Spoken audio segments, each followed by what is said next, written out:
Hello watch enthusiasts! Now the 1950s were an interesting period of great worldwide development.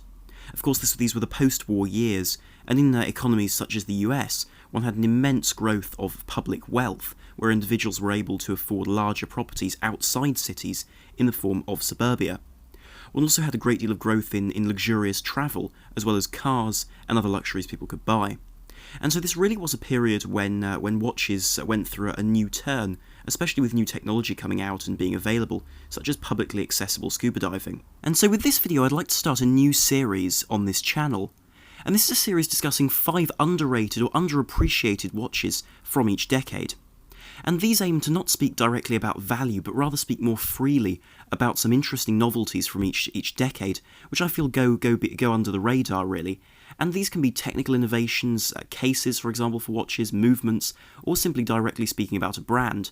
But I aim for these videos to be interesting and slightly educational as well, where brands and watches which wouldn't normally be discussed are concerned.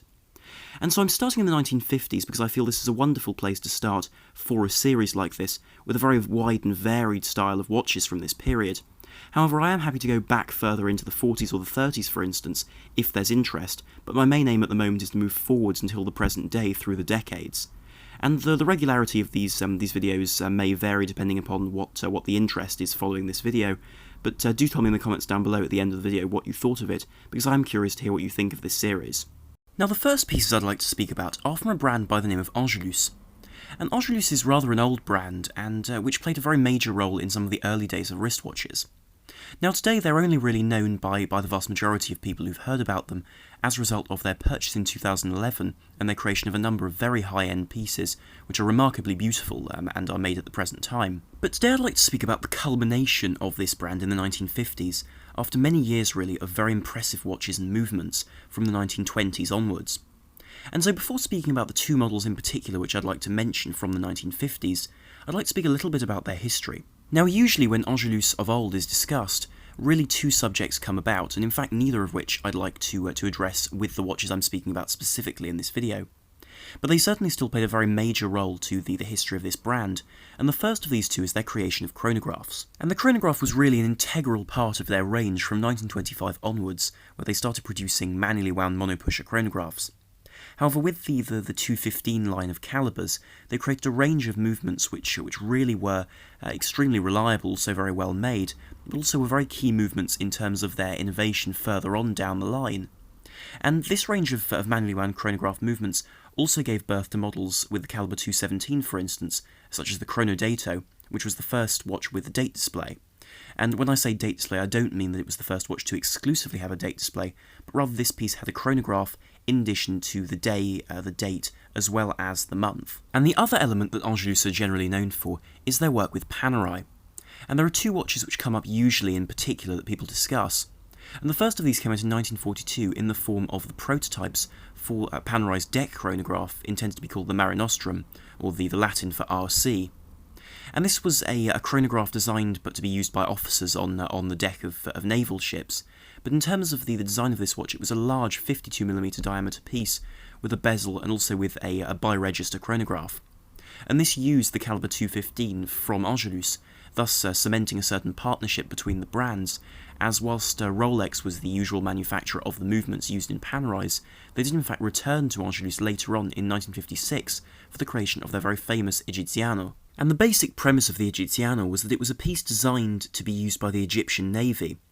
And whilst earlier Panerais were deemed unsuitable as they simply weren't resilient enough to be given to the Egyptian Navy, they commissioned a specific watch to be made. And this piece kept the style of luminor style of crown guard. However, it grew to 60mm in diameter, 75mm from lug to lug, and 19mm thick, with a rotating bezel and a truly immense size. But crucially, this used the 8-day power reserve caliber 240 from Angelus. And it's not surprising really that they went to Angelus for this 8-day movement, when in fact Angelus are known for having produced, and indeed still do hold the record, for the smallest 8-day power reserve movement.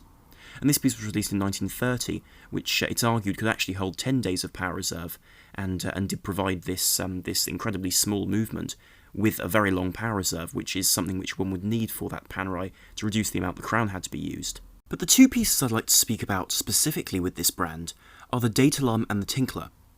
And the Datalarm was released in 1956 as the first watch ever produced with a calendar, so a date, as well as having an alarm.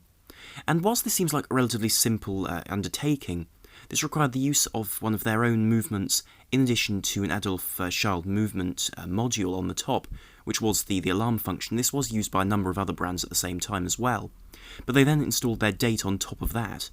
And so one had this interesting set of complications within a case which was, for a start, water resistant, but also was incredibly important in terms of being able to move this brand towards that 50s aesthetic. One saw beveled lugs which jutted out in a similar way to an Omega Seamaster, for example, and a polished bezel. They also experimented with different bezels in addition to that, such as a 24-hour rotating bezel with a black surface, in addition to a variety of different dials, with a vibe and design which moved much further towards the sporting than the original dress form these watches came in. But it is interesting to see a brand aside from those which are normally discussed, such as Omega and Rolex, producing something of a complication which was very different to what was available. Of course, during this period, Rolex had released their GMT Master, but one sees here an alternative with an interesting set of complications and something which also would suit a traveller, such as the fact that it also had, in some cases, a world timer style of rehort or chapter ring. And this enabled the inside of the watch to be used as a travelling tool in addition to simply a timer. And of course, with the use of that date and the alarm, it made these watches extremely convenient and very useful for a regular traveller. But it's the care taken with these pieces which is very interesting and I think demonstrates just what this brand envisaged for their future. For example, they featured applied gold indices on the dials, and really were pieces not designed to be affordable to produce. And this was something which carried over rather clearly into the Tinkler from 1958. And a similar philosophy was shown with the Tinkler, which, despite its stupid name, followed this line of producing extremely high-quality watches with a very interesting range of complications. And this piece was the first automatic repeater, and so it would chime to tell you the time on the watch through the use of the button on the opposite side of the case to the crown. And whilst this may seem like quite a simple complication, in practice this is used today only by the big brands of high horology. And so this is by no means an inexpensive thing to innovate, especially in the form of a perfectly standard-looking dress watch. But unfortunately, despite the fact that this watch has subsequently been described as the most advanced watch of its era, this watch was a real commercial flop. Due to perhaps its name, but also due to the expense of producing this watch, the watch simply wasn't cost-effective to produce and to sell. And in 1960, Angelus stopped making their own movements altogether, whilst they in fact stopped making watches entirely in the mid-1970s after using a number of off-the-shelf movements. But certainly this represents the culmination of a historic brand and a very interesting line of development through that period of prosperity in the 50s. But whilst the Angelus brand started to slowly disappear, Longines was doing quite the opposite. Because in 1954 they released the watch I'd like to speak about next, which was the original Conquest. And the Conquest is a watch which has been seen throughout the second half of the 20th century in a variety of different forms, but really the most classically correct, and indeed the most historically important, at least from my perspective, and indeed from the perspective of this video, was the 1954 Conquest. And the piece ran from 1954 until 1959, and really marked the beginning of Longines' pursuit of the same sort of market as the Omega Seamaster or the Rolex Oyster. And the piece featured what was a conservative but very standard-sized case of 35.2 by 42.6mm in that period, and came with the option of either a steel case, a gold-plated case, or a solid 18-karat gold case. But what truly is great about these watches is that they appealed to exactly the same market as the Omega Seamaster buyer or the Rolex Oyster buyer, as a result of the fact that this watch was a water-resistant dress watch with a thick bezel and a more sporting sort of heritage, also with thickened lugs. It also had an automatic movement too to be able to compete with this new line of dress and everyday watches. But the watch itself is a thing of real beauty, and these watches were known for this design. In fact, from my perspective at least, having handled equivalents from Omega and Rolex, this Longines really was very much on par. One saw an applied logo, a wonderful set of beautifully cut and faceted indices with these wonderful Dauphine hands, and of course a crown which was fashioned and finished really along the classically correct lines of the rest of the watch, but with real care with those ridges and full signing. It also featured an enamelled caseback with a golden medallion, with the steel versions, for instance, having a green enamelled fish to show their water resistance, whilst the golden versions had a slightly more ornate form with stars and a wave. Internally, the quality of these watches was also superb, with the use of the caliber 19 AS, an in-house caliber from Longines, which is a caliber which was a 19 jewel piece running at 18,000 vibrations per hour. And these pieces are beautifully decorated movements, with of course a central automatic rotor to wind the movement, but also with perlage throughout. And these movements did come in small or central second versions, though they were seen with central seconds on these watches. And whilst these movements are beautifully ornate, and in fact were very innovative for the period in terms of being very well made, they were complicated to service and perhaps were not quite the extent of design that the Omega 550 and 560 range movements were. But even so, they marked a very impressive stage of extremely high quality for Longines, which I don't think they've really been able to mimic since their purchase by the Swatch Group, due to their placement beneath Omega in the hierarchy of brands. And of course this is the 50s, and so these watches weren't up to the technical innovations of later Longines, but even so are impressive movements. But to properly understand the importance of this watch, one has to look at it in the same perspective as one would look at its contemporaries. Because whilst there were the names Oyster and Seamaster on the market for a similar type of watch, this piece put Longines on the map with a named model. And whilst it is true to say that this watch was branded as the All Guard beforehand very briefly, the Conquest really was the name that stuck, and which was the name upon which Longines could capitalise as a branding piece, and not simply a serial number or a particular type of watch, despite the fact that Longines were already known for quality. And so in that respect I feel this watch was a moment of real inspiration for Longines, and marked their later years with the introduction of a very successful line which would see a great deal of technical innovation in the 60s and 70s. To understand the next watch, one really has to look at the context of the 1950s, because this was a period of great technological innovation. One saw new methods of flight and travel, but also in science one saw a great deal more innovation. And so in this period watchmakers had to work with high magnetic fields. And so this next watch is the IWC Ingenieur 666A and 666AD. And this was a watch which came out at the same time and for a similar purpose as the likes of the Omega Railmaster in the form of the CK2914, and of course of the Rolex Milgauss with the 1019 and the 6541. And this was a piece which did step aside from those a great deal, and it's why I feel this watch is underappreciated, because this watch is nowhere near as iconic as the likes of the pieces from Rolex and Omega. However, I feel played just as much of a role in that development of anti-magnetic watches. And whereas the other two were designed very much to be tool watches, this piece was a dress watch which was essentially converted and built towards the aim of also being an anti-magnetic and magnetic field resistant timepiece. Because the watch itself featured a 36mm brushed and polished stainless steel case, which was a wonderful balance of a dress watch and a sports watch, thanks to this variation in finishes, but a very slim, slender and very delicate profile. One also had a dial to match with a sunburst sort of off-white colour with applied and faceted indices with tritium pips to provide nighttime legibility.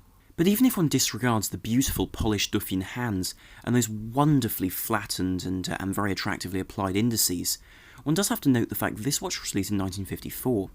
And what's important about this is that's 2 years before the Rolex Milgauss and 3 before the Railmaster, thus making this watch a real innovator and pioneer in the field of anti-magnetic watches. And this piece featured a soft iron core in a very similar way to its two counterparts, which could survive 1000 Gauss, which was the specified need for engineers of the period. And even inside this watch one sees innovation, because the watch came in 2 versions. It came either with the 666A no-date form, or in the 666AD date form, and both had variants of the same movement, which were based on the no-date 853, with the A receiving that very movement, and then a date version, the 8531, being produced for the date model. But this shows a real heritage within the IWC brand, because not only were these movements extremely well made, and IWC certainly were known for the quality of their movements, following movements such as the Caliber 89, but they followed on from Albert Pellaton's style of winding system, which was a proprietary element to these watches in terms of the IWC brand, but also proved to be a very reliable, but also a very innovative form of automatic winding system, thus adding to the importance of these watches in the general history of anti-magnetic watches. And so with its technological innovation, its aesthetic beauty, and the fact that this was really the beginning of these anti-magnetic watches, and the beginning of a very important line for IWC as well, this is certainly a very interesting piece to note, and certainly an interesting one from the 1950s. With the final 2 watches I'd like to speak about, I'd like to talk more about aquatic watches than the dress watches I've spoken about before, because these are pieces which really helped to explore the underwater world in their respective avenue. And the first of these is a piece from Zodiac. And I've spoken about the history of Zodiac recently as a result of producing a video about an event I attended, which I'll link to this video if you're interested in that. But they're a brand which produced a great deal of very interesting pieces throughout the 20th century, such as their high beat watches in the 1970s. However, I'd specifically like to speak about the Sea Wolf, which was their dive watch, which was released in 1953. And of course 1953 was important because it was the same year as the Blancpain 50 Fathoms, the watch which was stated to be the first dive watch. And in fact, having asked Zodiac, it's not actually known which was released first, which creates a very interesting question in one's mind, but also means that both of these watches really should hold the claim to being the first dive watch in the modern sense with a rotating bezel. And this piece certainly ticked all the boxes in its day, because the original reference 699, being the first of these watches, featured a more simple layout and design to it than a modern dive watch, and indeed later Sea Wolves, but was nonetheless very well equipped and well specified for its period, with a luminous dial and hands, in addition to a rotating bezel, and also water resistance of 100 metres, which was still more than 91.44 metres capable of being achieved with the Blancpain 50 Fathoms. And it would certainly be true to say that these watches saw a great deal of development and an improvement through the years, whilst early ones were fairly rudimentary with no date, with a bidirectional rotating style of brass bezel, in addition to a movement which was non-hacking, but later versions saw the water resistance rise to 200 metres, whilst also Bakelite inlaid bezels were applied, in addition to new dials and new hands to provide better layouts in terms of legibility. But overall the watch itself remained the same sort of form, with a 35mm case, which gave a small size for a modern day piece, but nonetheless a very reasonable one for the period. And so it is certainly an interesting piece to consider, because this is a watch which saw a very different appeal to diving as well, and in many ways illustrates the fact that diving was far more of a popular occupation than had previously been the case. Because this piece was marketed directly towards those who weren't necessarily military divers, for instance, but rather as watches to be used for adventures and as watches to be used in the great outdoors.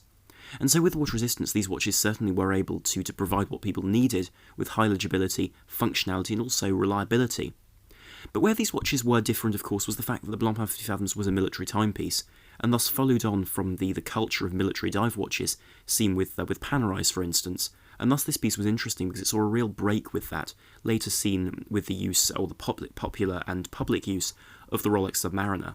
And so whilst it would certainly be reasonable to say that by the time this watch was superseded at the top of the Zodiac dive watch range by the 750-metre version of the Sea Wolf, this piece was behind its competitors.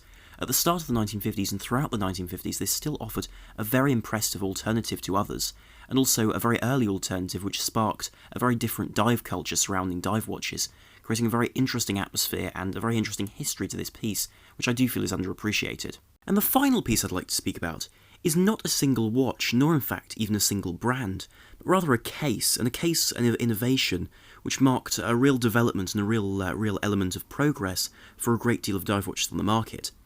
And it's fair to say that without this type of case, the world of dive watches from the 1950s and 60s would be drastically different in terms of aesthetics and functionality. And during this period, Hervin Picoret, or EPSA, produced cases which offered an alternative to screw-down crowns for dive watches. And this was important because the screw-down crown was patented for a certain amount of time during this period by Rolex, and that's why in the late 1950s, for example, one doesn't see other watches with screw-down crowns, and really it's only in the 1960s when watches such as the Omega Seamaster 300 replaced their Naiad crowns with screw-down ones. But what EPSA suggested and offered was the use of supercompressor and compressor builds for their cases. And what this meant was that the case of the watch was built very differently to what you would normally expect on a dive watch, where everything simply slots together tightly with seals. Instead, with these, the case back was actually sprung, and what this meant was that the case back would be pressed into the watch as the water pressure increased at greater depth, thus increasing the water resistance of the watch. This also meant that the case back was far less likely to tear or otherwise damage the gasket between the rest of the case and the case back, thus making it a potentially more suitable option for the longevity of the seals within the watch. This also applied to the crowns, which weren't screwed down, but rather also worked by this functionality of being compressed under pressure. And of course the most iconic of markings to designate this functionality was the cross-hatching on the surface of the tops of the crowns, which can be seen on a great deal of dive watches of that period, but also later dive watches which have been created in the aim of appearing like these supercompressor cases. But of course this points to a very different culture in the period where watches were concerned, because the pieces didn't have cases made by their individual manufacturers, but rather were made by EPSA. And so cases made by EPSA featured the diving helmet style of mark, either on the inside or the outside of the caseback, thus designating them as super compressor cases made by EPSA. But it should still be noted that EPSA did make cases for other brands. For example, some Omegas have EPSA cases that you can see from the signature on the inside of the caseback. But aside from that, this also shows a great variety in terms of the watches which took up this use. And of course, we're most acquainted with watches which use this to have internal rotating bezels.